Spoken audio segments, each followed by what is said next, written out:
Market research is a process of understanding customers' responses to a new product or service by working with potential customers to gauge their opinions.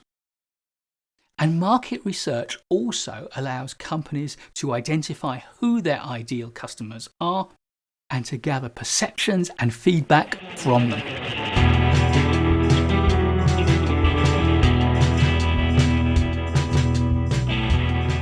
Market research involves gathering information about your customers and their perceptions, and also about your competitors and their products and services. There are two types of market research. The first is primary market research. This involves finding out information firsthand from your customers and by going out into the market and exploring what's happening. And then there is secondary market research, which involves gathering together market research reports and documentation, often in the public domain, assessing it, analysing it, synthesising it, and producing your own conclusions. Clearly, secondary market research is both cheaper and less well targeted, and therefore less effective than primary research. So, if you are going to do primary market research, then you need to understand the 5 different approaches. The first is opinion polls and surveys. These can be quick and inexpensive, and if you make the sample size large enough and you design your survey properly, they can be highly significant and therefore very valuable. And conducting online polls and surveys has become a hugely popular approach, probably the single most widely used approach to market research these days. It's an extremely cost-effective way of connecting with your customers or potential customers and gauging their opinions. The quality of the results you get, of course, depends on how well you ask the questions and how you allow people to answer them.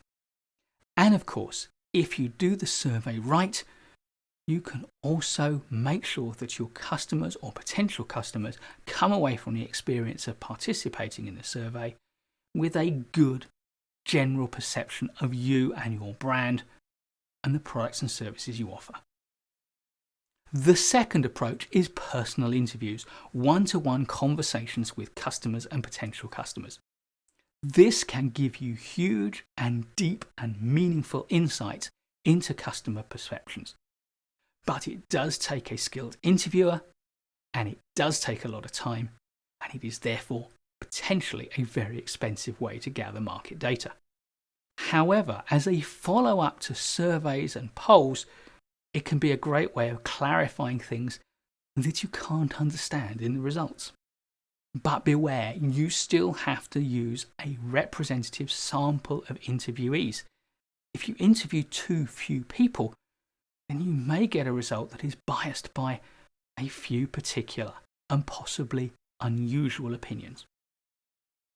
The third approach is focus groups, and this involves bringing together a small select group of people from within your target audience. A trained moderator will lead a conversation which discusses the topics you want to research into. These might be perceptions around the product or service that you either sell or are about to launch. They could be about user experience or perceptions. It can also be a way to craft the perfect marketing message by finding out how different phrases, different arguments land with the audience that you're trying to target. Running a focus group looks fun, but it takes enormous skill and should only be done by experienced and trained moderators. The real danger is that if it's not done right, then the process itself can introduce biases that lead you to the wrong conclusions. And these biases can include moderator bias, groupthink, where the whole group coalesces around one opinion and people who have different opinions don't feel able to express them, or indeed polarization, where people take one of two polarized opposing views within the group and you lose the valuable information about the opinions that might fall in the middle. The fourth approach to primary market research is customer observation. Instead of asking them what they think, observe what they do and how they behave. This is far more reliable information. Customer observation is perhaps the gold standard. Because instead of listening to what they say, or even asking them what they think, you're able to observe what they actually do. This can be cheaper than focus groups and more reliable because you're actually seeing how people behave. You may, for example, find that a focus group tells you that, broadly speaking, your product is easy to use, but observing people trying to use it, you will find the detailed flaws in the design. The only downside, however, is that you may not always understand all of the behaviours that you observe, which might call for a round of personal interviews to supplement the process. And the fifth and final approach is field trials. Field trials are harder to conduct than customer observation in a controlled environment. They're also messier, but arguably they're more reliable because you're seeing the customer's behaviours in their own environment rather than an artificial controlled environment. This process can be expensive, and it can also, as with customer observation, throw up behavioural observations you don't understand. So again, in itself, it may not be enough. But if you really want to know how people use your products or services, then watching them using them for real has to be the best possible solution. So, how do we create a market research project? Let's look at a simplified 5-step process.